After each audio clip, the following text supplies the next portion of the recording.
Panama খালের দুটি বন্দরকে নিয়ে আবারও আলোচনায় মার্কিন প্রতিষ্ঠান ব্ল্যাকরক। আর্থিক খাতের নানা চাঞ্চল্য সৃষ্টি করা এই প্রতিষ্ঠান মার্কিন প্রেসিডেন্ট ডোনাল্ড ট্রাম্পের এজেন্ডা যে বাস্তবায়ন করছে তাতে কোনো সন্দেহ নেই। এর বাইরেও বিশ্ব বাণিজ্য দখলে বহু বিমানবন্দর, পোর্ট ও গুরুত্বপূর্ণ অবকাঠামোগত নিয়ন্ত্রণে রেখেছে ব্ল্যাকরক।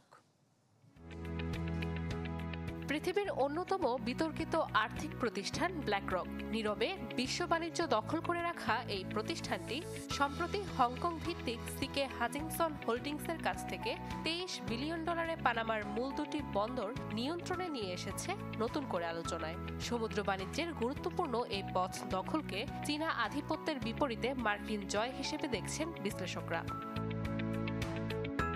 শুধু পানামা নয়, বিশ্বের বহু গুরুত্বপূর্ণ খাতে বিনিয়োগ রয়েছে ব্ল্যাকরকের।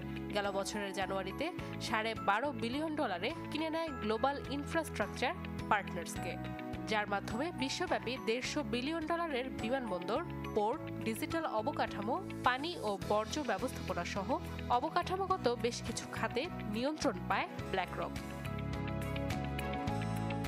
রয়েছে যুক্তরাজ্যের পিল পোর্টের শেয়ারও, যে গ্রুপটি বছরে 70 মিলিয়ন টনের বেশি কার্গো চলাচল নিয়ন্ত্রণ করে থাকে।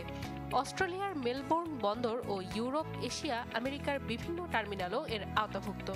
হংকংয়ের হাজিংসন হোল্ডিংসের সাথে করা চুক্তির আওতায় রয়েছে মেক্সিকো, আর্জেন্টিনা, নেদারল্যান্ডস, মিশর, অস্ট্রেলিয়ার মতো 23টি দেশের মোট 199টি শিপিং বার্থ।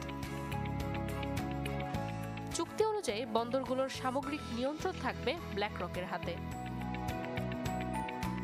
নাদিয়া ইসলাম তুলি, চ্যানেল 24।